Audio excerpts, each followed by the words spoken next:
Hello friend, હું હામદેવ ભુવા. હું આજે તમને ભાવનગર યુનિવર્સિટીની અંદર આવતા આપણા અભ્યાસક્રમમાં આંકડાશાસ્ત્રના જે અભ્યાસક્રમ છે એમની અંદર આવતા સૂચકાંક વિશે તમને થોડું માહિતગાર કરીશ કે જે આપણે સામાન્ય અર્થમાં સૂચકાંક એટલે શું, સૂચકાંકની આવશ્યકતા આપણે શા માટે પડે છે, અથવા તો આપણા જે રોજબરોજના વ્યવહારો હોય અથવા તો રોજબરોજ જે આપણા રાષ્ટ્રની સ્થિતિ હોય એમની અંદર આપણને સૂચકાંક કઈ રીતે માહિતગાર કરે છે, કઈ કઈ વસ્તુથી આપણને વાકેફ કરે છે, એમની હું તમને આજે થોડીક માહિતી આપીશ. તો સામાન્ય અર્થમાં આપણે કહી શકીએ કે સમય અનુસાર જે વસ્તુની કિંમત, રાષ્ટ્રીય આવક, પુરવઠો, ઉત્પાદન, રોજગારી, બેરોજગારી, મૂડી, આયાત નિકાસ, જીવન નિર્વાહનો ખર્ચ, દેશની માનવ વસ્તી, જન્મદર અને મૃત્યુદર વગેરેમાં જે ફેરફાર થતા હોય છે, આવા સતત થતા ફેરફારોનું પ્રમાણ અને દિશા બદલાતા રહેતા હોવાથી કોઈ પણ વસ્તુની કિંમત, મૂલ્ય કે જથ્થામાં થતો ફેરફાર આપણે જાણવો ખૂબ જ અગત્યનો બની રહે છે. ત્યારે આપણે ખરેખર સૂચકાંકની આવશ્યકતા ઊભી થાય છે. સાદા અર્થમાં આપણે કહીએ કે સૂચકાંક એટલે શું, સૂચકાંક કોને કહી શકાય, એની એક વ્યાખ્યા અથવા તો એનો અર્થ આપણે સાબિત કરવા માટે કહી શકાય કે સૂચકાંક એટલે કે જુદા જુદા સમયે કોઈ પણ ચલની કિંમતમાં થતો સાપેક્ષ ટકાવારી ફેરફાર. જો મિત્રો અહીંયા સાપેક્ષ ટકાવારી જે ફેરફાર થાય છે જુદા જુદા સમયે કોઈ પણ ચલની કિંમતમાં થતો સાપેક્ષ ટકાવારી ફેરફાર એટલે સામાન્ય અર્થની અંદર આપણે સૂચકાંક તરીકે એને ઓળખી શકતા હોઈએ છીએ. ત્યારબાદ આપણે થોડીક સંજ્ઞાઓ કે જે આપણે આ યુનિટની અંદર મદદરૂપ થશે તો એમના વિશે તમને માહિતગાર કરીશ.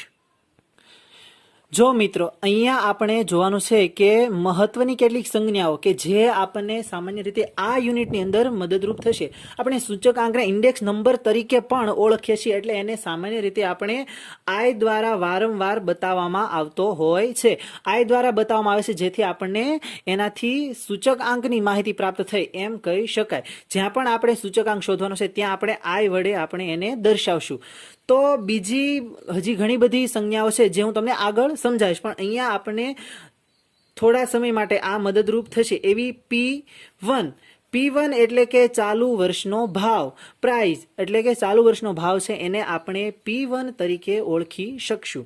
ત્યારબાદ P0 ને આપણે આધાર વર્ષનો ભાવ છે એમ કરીને ઓળખી શકીએ અને Q0 ને આપણે આધાર વર્ષના જથ્થા તરીકે ઓળખી શકીશું. ત્યારબાદ એવી જ રીતે Q1 ને ચાલુ વર્ષનો જથ્થો. તો આ આપણે 1 ને ચાલુ વર્ષ તરીકે દર્શાવવામાં આવ્યું છે. કોઈ પણ રીતે આપણે અહીંયા જોઈએ કે 1 કે જ્યાં પણ 1 હશે ત્યાં 1 ને આપણે ચાલુ વર્ષ, 1 ને આપણે ચાલુ વર્ષ અને 0 ની સંજ્ઞા જ્યાં આપણે દર્શાવવામાં આવી હશે તેમને આપણે આધાર વર્ષ તરીકે માહિતીમાં લેશું. અને આવી જ રીતે આપણે જે પણ અહીંયા દાખલાઓની ગણતરી કરવાની છે, નવા સમ આપણે ગણવાના છે, એમને આપણે P1 અને P0 એટલે કે ચાલુ વર્ષના ભાવ અને આધાર વર્ષના ભાવને ધ્યાનમાં રાખી અને સૂચકાંક શોધવાનો છે. હવે જો મિત્રો આપણે એક ધ્યાન રાખવાનું છે કે આધાર વર્ષ એટલા માટે લેવામાં આવે છે કે કોઈ પણ વસ્તુની સરખામણી કરવા માટે એક વ્યક્તિ સાથે ક્યારેય સરખામણી થતી હોતી નથી. એક વસ્તુ સાથે સરખામણી ન થાય પરંતુ કોઈ બીજી વસ્તુ એમની સાથે સરખાવવામાં આવે તો એ બંને વચ્ચે સરખામણી થાય છે. દાખલા તરીકે આ રામ છે તો આપણે એમ કહી શકીએ કે રામને 60% કોલેજની અંદર આવ્યા છે, પરંતુ હવે આપણે એની કોઈ સાથે સરખામણી ન કરીએ તો માત્ર રામની જ વાત થઈ શકે. પરંતુ અહીંયા આપણે જોઈએ કે રહીમને 70% આવ્યા છે, તો એ રામને 60% આવ્યા છે અને રહીમને 70% આવે છે, તો રહીમ રામ કરતા વધારે હોશિયાર છે એવું અહીંયા સાબિત થશે. તો આપણે આ સૂચકાંકની અંદર જે આધાર વર્ષો છે, પાછળના વર્ષો છે, એમને ધ્યાનમાં રાખી અને એમની સાથે સરખામણી કરવામાં આવે છે કે પાછલા વર્ષમાં ઉત્પાદન કેટલું હતું, પાછલા વર્ષનો પુરવઠો કેટલો હતો. તો આ આધાર વર્ષમાં જે માહિતી આપણને મળે છે એના દ્વારા હાલની પરિસ્થિતિ અને જે ભૂતકાળની અંદર થઈ ગયું એ બાબતને ધ્યાનમાં રાખીને અને એ બંનેની સ્થિતિની સરખામણી કરવામાં આવે છે. આ દેશની સમગ્ર બાબતને અહીંયા ધ્યાનમાં રાખવામાં આવે છે. હવે મિત્રો આપણે જોશું કે કોઈ પણ વસ્તુથી આપણે માહિતગાર થવા માટે એમના લક્ષણો જાણવા ખૂબ જ જરૂરી છે. દાખલા તરીકે આપણે કોઈ છોકરો કે છોકરી સામે સામે એકબીજાને પસંદ કરવા જતા હોય ત્યારે ખરા અર્થમાં એકબીજાની માહિતી એ પ્રાપ્ત કરતા હોય છે. એકબીજાથી કઈ કઈ વસ્તુ એને પસંદ છે, કઈ કઈ વસ્તુ નથી પસંદ, એનાથી એ માહિતગાર થતા હોય છે, જેથી એમને જીવન જીવવામાં સરળતા પડે. એવી જ રીતે અહીંયા આપણે સૂચકાંકને એ ભાષામાં વ્યક્ત કરીએ તો કહી શકાય કે આપણે સૂચકાંકના ગણતરી કરવાની છે ત્યારે થોડાક એમના લક્ષણો પણ આપણે જાણવા ખૂબ જ મહત્વના બની રહે છે. તો આપણે જોઈએ કે સૂચકાંકના સામાન્ય રીતે લક્ષણો કે જેમાં આપણને બતાવવામાં આવ્યું છે કે સૂચકાંક છે એ સાપેક્ષ માપ છે અને તે એકમથી મુક્ત છે. એટલે કે સૂચકાંક એકમથી મુક્ત છે. એમાં કિલો, વોટ આવી કોઈ પણ એકમ એમાં દર્શાવવામાં આવતા નથી. એટલા માટે ખરેખર સૂચકાંક એ સાપેક્ષ માપ છે અને એ એકમથી મુક્ત છે. આ એમનું એક મુખ્ય લક્ષણ તરીકે અહીંયા આપણે લાવી શકાય. ત્યારબાદ સૂચકાંક ટકાવારી દર્શાવતું એક માપ છે. આપણે જોયું કે સૂચકાંકની અંદર હંમેશા ટકાવારી આપણે દર્શાવવાની હોય છે કે પાછલા વર્ષમાં જે આપણે સુધારા કે રોજગારીના પ્રમાણમાં કેટલા ટકાવારી ફેરફારથી અત્યારનો જે ટકાવારી ફેરફાર છે એ વધારેમાં વધારે આપણે ઊંચો લઈ જઈ શક્યા છીએ. તો આપણે આમાં સરેરાશ કાઢવાની છે, સાપેક્ષ માપથી જે ટકાવારી કાઢવાની છે. તો અહીંયા ટકાવારીમાં આપણને વધુમાં વધુ ફેરફાર કેવી રીતે થયો છે એ બાબત અહીંયા જોવા મળશે. તે એક વિશિષ્ટ સરેરાશ માપ છે કારણ કે એમાં હંમેશા સૂચકાંકને ટકાવારી દર્શાવતું માપ અને તેની અંદર સરેરાશના બધા જ લક્ષણો જોવા મળતા હોય છે. એટલા માટે ખરેખર આ સૂચકાંક એ વિશિષ્ટ સરેરાશ માપ છે અને તેમાં સરેરાશના બધા જ લક્ષણો જોવા મળે છે. એમાં ઘણા બધા સરેરાશના લક્ષણો ધરાવતું હોવાથી એમને વિશિષ્ટ સરેરાશ માપ તરીકે ઓળખવામાં આવે છે. આવી જ રીતે જુદા જુદા સમયની માહિતી સાથે સરખામણી કરવામાં ઉપયોગી છે. મેં તમને અગાઉ પણ જેમની વ્યાખ્યા આપણે જોતા હતા ત્યારે મેં તમને કીધું હતું કે ખરેખર આપણે સૂચકાંક છે એમનો વધુમાં વધુ ઉપયોગ આપણે જુદા જુદા સમયની માહિતી સાથે સરખામણી કરવા માટે થાય છે. એટલા જ માટે આપણે એને સૂચકાંક ઇન્ડેક્સ નંબર કે વધુમાં વધુ જે આપણે આધાર વર્ષ લેવામાં આવે છે. તો આધાર વર્ષ એટલા માટે લેવામાં આવે છે કે એક સમયની માહિતી બીજા સમયની માહિતી સાથે સરખાવવામાં આવે છે. દાખલા તરીકે આપણે એમ જોઈએ કે 2019ની રોજગારી અને 2018ની રોજગારીમાં કેટલો સરેરાશ વધારો થવા પામ્યો છે. તો 18 કરતા 19ની અંદર સરેરાશ ટકાવારી, જો આમાં ટકાવારીની વાત થઈ ગઈ કે ટકાવારી 18% વધારે એની અંદર વધારો થયો છે કે 2018 કરતા 2019ની અંદર રોજગારીમાં 18% વધારો થવા પામ્યો છે. આ અહીંયા મહત્વની બાબત બની રહે છે કારણ કે જુદા જુદા સમયની માહિતી સાથે સરખામણી કરવા માટે આપણને સૂચકાંક જરૂરી છે, એનો ઉપયોગ કરવામાં આવે છે. એનું એક લક્ષણ છે. ત્યારબાદ એ તુલનાત્મક માપ છે. હવે આપણે એમ કહીએ કે એ તુલનાત્મક માપ શા માટે છે? કારણ કે જુદા જુદા એકમો વાળી ચલ રાશિની કિંમતમાં થતા ફેરફારો સૂચકાંક દ્વારા સરખાવી શકાય છે. કે જુદા જુદા જે એકમો છે એ ચલ રાશિની કિંમતમાં જે ફેરફારો થયા છે એ આપણે સૂચકાંકની અંદર સરખાવી શકતા હોવાથી ખરેખર આપણે એ બાબત સ્પષ્ટ અહીંયા જોવા મળે છે કે સૂચકાંકની અંદર વધુમાં વધુ જે એમના લક્ષણો છે એના આધારે આપણને સ્પષ્ટ સાબિત થાય છે કે એ એકમથી મુક્ત છે, એમાં ટકાવારી દર્શાવતું માપ છે એ વિશિષ્ટ સરેરાશ માપ છે કારણ કે એની અંદર સરેરાશના બધા જ લક્ષણોનો સમાવેશ થતો હોય છે અને જુદા જુદા સમયની માહિતી સાથે એને સરખામણી કરવામાં આવતી હોવાથી એ એમનું એક વિશિષ્ટ લક્ષણ તરીકે આપણે સાબિત કરી શકતા હોઈએ છીએ. ત્યારબાદ હવે આપણે એ પણ માહિતગાર થવું જોઈએ કે ખરેખર આ સૂચકાંકનો ઉપયોગ શું છે. એમના લક્ષણો આપણે જોઈ લીધા, ત્યારબાદ હવે એમનો ઉપયોગ કઈ કઈ જગ્યાએ કેવી રીતે કરવામાં આવે છે એ બાબત અહીંયા આપણે સ્પષ્ટ કરવી જોઈએ. તો ત્યારબાદ આપણે અહીંયા જોવાનું છે કે સૂચકાંક છે એનો ખરા અર્થમાં આપણે અહીંયા ઉપયોગ શું હોય છે, કે આપણે સૂચકાંકની ગણતરી શા માટે કરવાની હોય છે. આપણે જોયું આગળ કે એમના અલગ અલગ લક્ષણો હતા કે જેમાં જુદા જુદા સમયની માહિતી સાથે સરખામણી કરવા માટે સૂચકાંક ઉપયોગી છે. તો આ વાતને આપણે ધ્યાનમાં રાખી અને એમના ઉપયોગો ને આપણે જાણ કરવામાં આવે છે કે ખરેખર એનો ઉપયોગ થાય છે કે વ્યાપારી પરિસ્થિતિ. હવે આપણે વ્યાપારી પરિસ્થિતિ કોઈ પણ દેશની ઇકોનોમી કેવી છે એ જાણવા માટે આપણે સમગ્ર દેશની વ્યાપારી સ્થિતિ જાણવી ખૂબ જ અગત્યની બની રહે છે. કારણ કે સૂચકાંક એ દેશના ધંધા અને વ્યાપારની આર્થિક અને વ્યાપારી પ્રવૃત્તિની સામાન્ય પરિસ્થિતિનો અભ્યાસ કરવા માટેનું ખૂબ જ એવું સારું એવું માર્ગદર્શન પૂરું પાડે છે કે હાલમાં આપણા જે વર્ષ છે એમની પાછળના વર્ષ કરતાં કેવી પરિસ્થિતિ છે એ જાણવા માટે ખરેખર આપણને સૂચકાંક વધુ મહત્વનો બની રહે છે.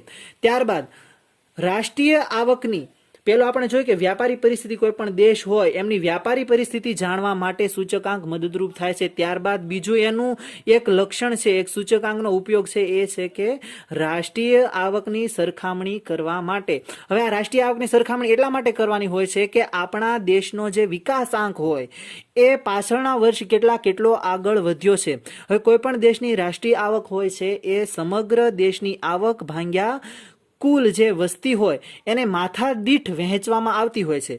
તો આ જે રાષ્ટ્રીય આવક છે કુલ દેશની સેવા, રોજગારી, આ બધી જે વસ્તુઓ છે એમાંથી જે આવક મળે છે એ રાષ્ટ્રીય આવક છે એની પાછળના વર્ષ સાથે સરખામણી કરવામાં આવે છે. અને ત્યારબાદ આપણે જોઈએ છીએ કે વિવિધ બજેટો બહાર પાડવામાં આવતા હોય છે. તો આ બજેટ ખરા અર્થમાં જે રાષ્ટ્રીય આવક છે એમની ગણતરી કરીને વધુમાં વધુ દેશના જે ઇકોનોમી હોય એને આગળ વધારવાના પ્રયત્નો કરવામાં આવતા હોય છે. આ સૂચકાંક દેશની આર્થિક પરિસ્થિતિનું મૂલ્યાંકન કરવામાં તેમજ સરકારને પંચવર્ષીય યોજનાઓના લક્ષણો નક્કી કરવામાં પણ ઉપયોગી થતું હોય છે.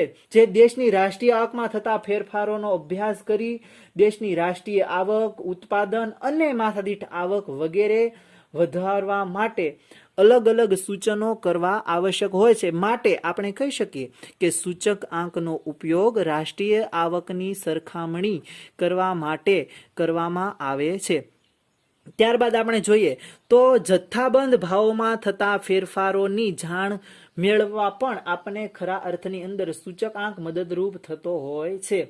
જે સામાન્ય ભાવ સપાટીમાં થતા ફેરફારો હોય એમની અંદર સૂચકાંક સરકાર, ઉદ્યોગો તથા વેપારીઓની નીતિ વિષયક નિર્ણયો હોય છે. એ અર્થતંત્રમાં વસ્તુઓની માંગ અને પુરવઠો તથા ભવિષ્યની કિંમતોનું અનુમાન કરવા માટે ખરેખર આપણને કોઈ પણ વસ્તુનો જથ્થો કેવી રીતે પ્રાપ્ત થશે અથવા તો એ ગયા વર્ષ કરતાં આ વર્ષે આપણને કઈ કઈ જગ્યાથી જથ્થામાં વધારો કે ઘટાડો થયો છે આ બાબતની માહિતી માટે પણ આપણને અલગ અલગ જગ્યાએ સૂચકાંક ઉપયોગી થતો હોય છે. ત્યારબાદ આપણે જોઈ શકીએ કે સૂચકાંકનો ઉપયોગ જીવન નિર્વાહના ખર્ચની જાણકારી માટે પણ કરવામાં આવે છે.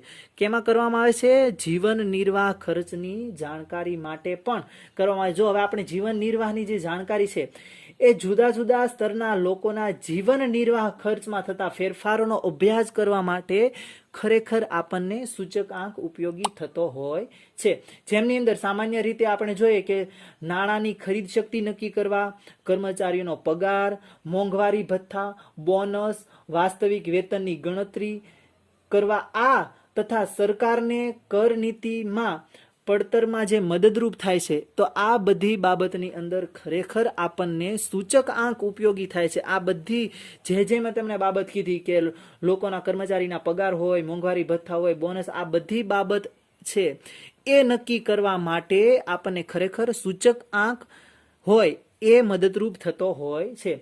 ત્યારબાદ આપણે જોઈએ તો માનવ વિકાસ આંક જાણવા માટે, જો હવે આ જોવાનું છે મહત્વની બાબત છે કે માનવ વિકાસ આંક જાણવા માટે પણ સૂચકાંકનો ઉપયોગ કરવામાં આવે છે. હવે એ કેવી રીતે? હવે એ સામાન્ય રીતે કે સૂચકાંકની અંદર માનવ વિકાસની કક્ષા, એનું જીવન ધોરણ કે માનવ પાછળના વર્ષ, દાખલા તરીકે 2010 સાથે આપણે સરખાવીએ તો 2010ની અંદર માણસની જે જીવનની ભૌતિક સુવિધાઓ પ્રાપ્ત કરવાની સ્થિતિ હતી એના કરતાં 2020ની અંદર કઈ કઈ રીતે વધારો થવા પામ્યો છે, એનું અપેક્ષિત આયુષ્ય કઈ રીતે વધ્યું છે, એમનો શિક્ષણનો સ્તર કેવી રીતે વધ્યું છે, જન્મદરની અંદર વધારો થયો છે કે ઘટાડો થયો છે, મૃત્યુદરમાં ઘટાડો થયો છે, અથવા તો જે મેડિકલ સેવાઓ છે એ બધી બાબતની અંદર માનવના જે વિકાસ આંક છે એમાં કઈ કઈ બાબતો સાથે સુધારો થયો છે, તો એ સામાન્ય રીતે આપણે સૂચક આંકની મદદથી જોવા મળતા. કોઈ પણ દેશ વિકસિત છે કે અલ્પ વિકસિત એ સમગ્ર બાબતનો આધાર એમના માનવ વિકાસ આંક ઉપર રહેલો હોય છે. અને આ માનવ વિકાસ આંક આપણને ક્યાંથી જોવા મળે છે, તો એ આપણને સૂચક આંક દ્વારા માનવ વિકાસ આંક એ સૂચક આંકના ઉપયોગ દ્વારા આપણે જાણી શકતા હોઈએ છીએ. ત્યારબાદ ઔદ્યોગિક ઉત્પાદનના મૂલ્યો જાણવા માટે હવે કોઈ પણ દેશનો એક ઉદ્યોગ છે એ રાષ્ટ્રીય આવકમાં વધારો કરવા માટેનું એક સાધન છે. તો આવી રીતે સેવાઓની ઔદ્યોગિક ઉત્પાદનના મૂલ્યો અથવા તો સેવામાંથી જે ઉત્પાદનના મૂલ્યો છે સેવા, તો આ સેવામાંથી પણ મળતા જે ઉત્પાદનના મૂલ્યો છે એ જાણવા માટે પણ આપણને સૂચક આંક મદદરૂપ થઈ શકતો હોય છે. જુદા જુદા ઔદ્યોગિક ક્ષેત્રો અને હુન્નર ક્ષેત્રોની અંદર થતા ફેરફારોના અભ્યાસ માટે આપણને ખરેખર ખૂબ જ જો જરૂરી હોય તો એ સૂચક આંક દ્વારા આપણે એની માહિતી મેળવી શકતા હોઈએ છીએ. હવે તે દેશનો વિકાસ દર વધારવા, ઔદ્યોગિક અને વ્યાપારી પ્રવૃત્તિઓનું આયોજન કરવા માટે પણ આપણને સૂચક આંક જરૂરી બને છે. માટે આપણે હંમેશા કોઈ પણ દેશના જે ઔદ્યોગિક ઉત્પાદકતાના વધારવાના જે આપણે કારણો હોય તો આવી જ રીતે ઉદ્યોગ વિકાસ, સેવા ક્ષેત્રનો વિકાસ અને ખેત પેદાશમાં થતા ફેરફારો કે આપણે જોઈ શકીએ કે 2018ની અંદર અથવા તો 2015ની અંદર અને 2020ની અંદર જે વરસાદ હોય, વરસાદ કેટલો થવા પામ્યો છે વરસાદ, અને એના કારણે ખેતી ક્ષેત્રની અંદર કયા કયા ફેરફારો જોવા મળ્યા છે. તો આ બધી માહિતી જે ટકાવારીમાં જે આપણે એના લક્ષણમાં જોયું હતું, એક એનું લક્ષણ કે સૂચકાંક એ ટકાવારી દર્શાવતું એક માપ છે. તો આપણને અહીંયા ટકાવારી ફેરફારો થયેલા જોવા મળશે કે કેવા કેવા ટકાવારી ફેરફારો થયા છે કે જે આપણે કૃષિ પેદાશ હોય, ઔદ્યોગિક ક્ષેત્ર હોય, સેવા ક્ષેત્ર હોય, આ બધાનો જે ફેરફાર થયો છે ટૂંકા ગાળા અથવા તો લાંબા ગાળાના વર્ષોની અંદર, તો આ સમગ્ર બાબતની માહિતી મેળવવા માટે આપણને સૂચક આંક એ ઉપયોગી બની રહે છે. ત્યારબાદ આયાત નિકાસના દરોની જાણકારી માટે પણ આપણે સૂચકાંક, હવે આપણે સામાન્ય રીતે આ બધી બાબત જોઈએ એની અંદર આપણે એ પણ જોઈ લેવું જોઈએ કે કોઈ પણ દેશનો વિકાસ આયાત નિકાસ ઉપર ખૂબ જ બહોળા પ્રમાણમાં ભાગ ભજવતો હોય છે. કે જેટલી તમે કોઈ પણ વસ્તુની નિકાસ કરો, તમે નિકાસ કરો એટલે તમારે રાષ્ટ્રીય આવકની અંદર ખૂબ જ વધારો થવા પામતો હોય છે. કારણ કે તમે નિકાસ કરશો એટલે તમારા દેશની અંદર વિદેશી હુંડિયામણ પ્રાપ્ત થશે અને જેના કારણે ખરા અર્થમાં તમારી રાષ્ટ્રીય આવક વધશે અને રાષ્ટ્રીય આવક વધવાના કારણે લોકોની માથાદીઠ આવકમાં પણ વધારો થશે. હવે માથાદીઠ આવકની અંદર વધારો થશે એટલે માનવ વિકાસ આંકની અંદર પણ વધારો થશે. હવે ખરા અર્થની અંદર એક આખી સાયકલ બનતી હોય એમ કહી શકાય કે સમગ્ર જે આખા દેશનું ઇકોનોમી છે, અર્થતંત્ર છે, તો આ બધાની અંદર અર્થતંત્રની અંદર તો આ અર્થતંત્રની